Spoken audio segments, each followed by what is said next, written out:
আমার নাম করিম, মোহাম্মদ আব্দুল করিম। বয়স এখন ৩৮। কিন্তু মাঝে মাঝে মনে হয় আমি আসলে আরও অনেক বড়। কারণ কিছু কিছু স্মৃতি আছে যেগুলো মানুষকে একটু একটু করে বুড়িয়ে দেয় ভেতর থেকে। আমি ঢাকায় থাকি, মিরপুর ১৩ নম্বর, একটা ৪তলা বাড়িতে ৩ নম্বর ফ্লোরে। বাসা ভাড়া ৯,০০০ টাকা। আমি একটা প্রাইভেট কোম্পানিতে চাকরি করি, ইন্টারনেট সার্ভিসের কাস্টমার কেয়ার। রাত ৮টায় শিফট শেষ হয়, বাসায় ফিরতে ফিরতে ৯:৩০-১০টা। এই গল্পটা আমার জীবনের সবচেয়ে ভয়ঙ্কর একটা রাতের। সেটা ছিল গত বছরের নভেম্বর মাসের শেষের দিকে। ঠিক কোন তারিখ মনে নেই, মনে আছে শুধু এটুকুই, সেদিন প্রচণ্ড ঠান্ডা পড়েছিল। ঢাকায় যেটুকু শীত পড়ে সেদিন সেটুকু পুরো মাত্রায় ছিল। আমার বউ নাজমা সেদিন বাচ্চাদের নিয়ে তার মার বাড়ি গেছে, নারায়ণগঞ্জে। আমার ২ মেয়ে, বড়টার নাম তামান্না, বয়স ৯, ছোটটার নাম তানিয়া, বয়স ৫। ওরা গেছে কারণ নাজমার মা হঠাৎ অসুস্থ হয়ে পড়েছিল। ২-৩ দিনের জন্যে গেছে। আমি একা। সেদিন অফিস থেকে ফিরলাম রাত ১০টায়। একটু দেরি হয়েছিল। বস এক কাস্টমারের কমপ্লেন নিয়ে ধরে রেখেছিল। বাস থেকে নেমে হেঁটে আসতে আসতে মনে হচ্ছিল পায়ের তলা জ্বলছে। বাসায় ঢুকে আলো জ্বাললাম। ভাত রান্না করা ছিল না। নাজমা যাওয়ার আগে ডাল রান্না করে রেখে গিয়েছিল, সেটা গরম করলাম। ভাত বসালাম চুলায়। খেতে খেতে মোবাইল দেখছিলাম। নাজমা একটা মেসেজ করেছে। লিখেছে, বাচ্চারা ঘুমিয়ে গেছে, আপনি খেয়েছেন, ঠিকমতো শুইয়েন। আমি ইমোজি দিলাম, হাট আর ভাতের বাটির ইমোজি। খাওয়া শেষ করে বাসন ধুলাম, তারপর গেলাম গোসল করতে। ঢাকার এই বাড়িগুলোতে গরম পানির ব্যবস্থা নেই। শীতের রাতে ঠান্ডা পানিতে গোসল করা একটা যন্ত্রণা। কিন্তু অফিস থেকে ফিরে গোসল না করলে আমার ঘুম আসে না। গোসল করে বেরিয়ে এলাম, তোয়ালে দিয়ে মাথা মুছছিলাম। তখনই প্রথমবার শুনলাম একটা শব্দ বাইরের ঘর থেকে। মেঝেতে কিছু একটা পড়ার শব্দ ধপ করে, যেন একটা ভারী জিনিস পড়ল। আমি থেমে গেলাম, মাথার তোয়ালে হাতেই রয়ে গেল। মিরপুরের এই বাড়িতে ইঁদুরের উপদ্রব আছে। বাড়িওয়ালাকে বলেছি বহুবার, কাজ হয়নি। তাই প্রথমে ভাবলাম ইঁদুর, কিন্তু আমার বুকের ভেতরে কেমন একটা ভারী লাগছিল। সেই ভার বলছিল এটা ইঁদুর না। আমি দরজা খুলে বাইরের ঘরে এলাম। সব ঠিকঠাক, টিভি বন্ধ, ডাইনিং টেবিলের চেয়ারগুলো যেমন ছিল তেমন, মেঝেতে কিছু পড়েনি। আমি একটু অবাক হলাম। তারপর নিজেকেই বললাম, হয়তো পাশের ফ্ল্যাটের শব্দ। পাশের ফ্ল্যাটে একটা পরিবার থাকে, বাচ্চা আছে, রাতের বেলা মাঝে মাঝে শব্দ হয়। আমি ঘুমাতে গেলাম। রাত তখন কত ছিল ঠিক মনে নেই। মোবাইলের স্ক্রিন দেখিনি। হয়তো ১২টা, হয়তো ১টা। ঘুমের মধ্যে স্বপ্ন দেখছিলাম। স্বপ্নটা অদ্ভুত ছিল। আমি একটা লম্বা করিডোরে দাঁড়িয়ে আছি। করিডোরের শেষ মাথায় একটা দরজা। দরজাটা একটু একটু করে খুলে যাচ্ছে, কিন্তু ভেতরে অন্ধকার, কিছু দেখা যাচ্ছে না। হঠাৎ ঘুম ভেঙে গেল। এবার শব্দটা আরও স্পষ্ট, বাচ্চাদের ঘর থেকে। আমাদের ফ্ল্যাটে ৩টে ঘর।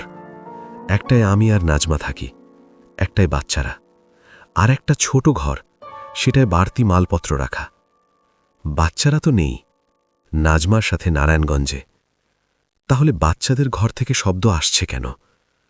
আমি উঠে বসলাম। বুকের ভেতরে ধরাস ধরাস করছে। সাহস করে মোবাইলটা হাতে নিলাম, টর্চ জ্বাললাম, উঠে দাঁড়ালাম। দরজা খুলে বাচ্চাদের ঘরের দিকে গেলাম। দরজায় হাত দিতেই বুঝলাম দরজাটা ভেতর থেকে বন্ধ। আমার পায়ের তলা থেকে মাথা পর্যন্ত একটা ঠান্ডা স্রোত বয়ে গেল। বাচ্চাদের ঘরে ছিটকিনি আছে, কিন্তু সেটা ভেতর থেকে দেওয়া, বাইরে থেকে বন্ধ করার ব্যবস্থা নেই। তার মানে ঘরের ভেতরে কেউ আছে। আমি ডাকলাম, কে আছেন ভেতরে? কোনো সাড়া নেই। আবার ডাকলাম, এবার একটু জোরে। নীরবতা। কিন্তু নীরবতার মধ্যেও একটা শব্দ ছিল, যেন খুব ধীরে ধীরে কেউ শ্বাস নিচ্ছে, ঘর ঘর করে। আমি দরজায় জোরে ধাক্কা দিলাম। ১ বার, ২ বার, ৩ বার। ছিটকিনিটা খুলে গেল। দরজা খুলে ঘরে ঢুকলাম। টর্চের আলো ফেললাম চারদিকে। তামান্নার বিছানা, তানিয়ার বিছানা, দেওয়ালে ওদের আঁকা ছবি সাঁটানো, কার্টুনের ছবি, টেবিলে বইপত্র। কেউ নেই, কিন্তু ঘরটা ঠান্ডা, অস্বাভাবিক রকম ঠান্ডা। বাইরে ঠান্ডা থাকলেও ঘরের ভেতর এতটা ঠান্ডা থাকার কথা না। আমি জানালা দেখলাম, বন্ধ। তাহলে এত ঠান্ডা কেন? আমি দাঁড়িয়েছিলাম, টর্চের আলো একটু কাঁপছিল, হাত কাঁপছিল বলেই। তখন দেখলাম তানিয়ার বালিশের উপরে একটা দাগ, ছোট, গোলাকার, যেন কেউ ভেজা হাতে বালিশ স্পর্শ করেছে।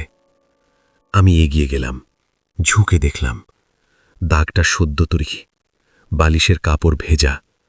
আমার মাথা ঘুরে গেল। আমি দ্রুত বেরিয়ে এলাম, দরজা টেনে দিলাম, ফোন বের করলাম, নাজমাকে কল করলাম। রাত তখন কত হবে? 1:30, 2? নাজমা ঘুমিয়ে গেছে। আমি মেসেজ করলাম, একটু ঠান্ডা মাথায় লিখলাম, বাচ্চারা ঠিক আছে তো? একটু কল করো। তারপর সোফায় বসে থাকলাম। পুরো ফ্ল্যাটে আমি একা। বাইরে মিরপুরের রাত, দূরে একটা কুকুর ডাকছে, রাস্তায় মাঝে মাঝে গাড়ির আওয়াজ। আমি নিজেকে বোঝালাম, হয়তো আমি ঘুম থেকে উঠে ঘোরের মধ্যে ছিলাম, হয়তো দরজাটা এমনিই বন্ধ হয়ে গিয়েছিল, হয়তো বালিশের দাগটা আগে থেকেই ছিল, হয়তো। কিন্তু সেই শ্বাসের শব্দ, সেটা আমার কল্পনা ছিল না। ভোর হওয়ার আগে আগে একটু ঝিমুনি এলো। ঠিক তখন আমার বিছানার পাশে মেঝেতে একটা পায়ের শব্দ, ছোট ছোট পায়ের শব্দ, একটা বাচ্চার পায়ের মতো, প্যাট প্যাট প্যাট। আমার চোখ খুলল, কিন্তু নড়তে পারলাম না। শরীরটা পাথর হয়ে গেছে। শব্দটা বিছানার পাশ দিয়ে হাঁটছে, আমার মাথার দিক থেকে পায়ের দিকে। প্যাট প্যাট প্যাট। পায়ের দিকে পৌঁছে থামল। নীরবতা। আমি চোখ সরাতে পারছি না ছাদ থেকে। তারপর বিছানার শেষ মাথায় কেউ বসল। আমি অনুভব করলাম গদি একটু নেমে গেল, ভার পড়ল, একটা বাচ্চার শরীরের সমান ভার। আমার সারা শরীর কাঁপছে। একটু একটু করে মাথা নামিয়ে পায়ের দিকে তাকালাম। কেউ নেই, কিন্তু গদি এখনো নামানো, এখনো ভার আছে। আমি চিৎকার করিনি। মানুষ এই মুহূর্তে চিৎকার করে এটা আমরা গল্পে পড়ি, কিন্তু সত্যিকারের ভয়ে মানুষ চিৎকার করতে পারে না, গলা বন্ধ হয়ে যায়। আমার গলা বন্ধ হয়ে গিয়েছিল। আমি শুয়ে রইলাম, চোখ বন্ধ করলাম, বিসমিল্লাহ পড়লাম মনে মনে বারবার। একটু পর অনুভব করলাম গদির ভারটা সরে গেছে। শব্দটা ফিরে গেল বিপরীত দিকে, পায়ের দিক থেকে মাথার দিকে। প্যাট প্যাট প্যাট। তারপর দরজার কাছে থামল। তারপর আর কিছু নেই। ভোরে ফজরের আজান হল। আমি উঠলাম, গোসল করলাম, নামাজ পড়লাম। তারপর ফোন বের করলাম, নাজমাকে কল করলাম। নাজমা ধরল। আমি বললাম, আজকেই চলে এসো। নাজমা বুঝল আমার গলার স্বর স্বাভাবিক নয়। কিছু জিজ্ঞেস না করে বলল, ঠিক আছে। নাজমারা দীপুরের মধ্যে চলে এলো। তানিয়া এসেই দৌড়ে ঘরে ঢুকে পড়ল। তামান্না সোফায় বসল মোবাইল নিয়ে। নাজমা এলো আমার কাছে। আমি ওকে সব বললাম, রাতের সব কথা। নাজমা চুপ করে শুনল। তারপর বলল, বাচ্চাদের ঘরে চলুন। ঘরে গেলাম। নাজমা বিছানাগুলো দেখল, আলমারি দেখল, জানালা দেখল। তারপর তানিয়ার বিছানার নিচে উঁকি মারল। তুলে আনল একটা জিনিস, একটা ছোট্ট রাবারের জুতো, বাচ্চার, তানিয়ার। নাজমা বলল, এই জুতোটা তানিয়া বিছানার নিচে রেখে গেছে। কাল যাওয়ার আগে ও অনেকক্ষণ ঘরে খেলছিল, মাঝে মাঝে ওর বিছানার নিচে জিনিস লুকায়। আমি জুতোটার দিকে তাকালাম। রাবারের জুতো, পায়ের তলায় একটু মাটি লেগে আছে। আমি বললাম, কিন্তু কান্নার শব্দ? নাজমা বলল, পাশের ফ্ল্যাটে মিসেস রাহেলার 6 মাসের বাচ্চা আছে, রাতে প্রায়ই কাঁদে, দেয়াল পাতলা। আমি চুপ করে রইলাম।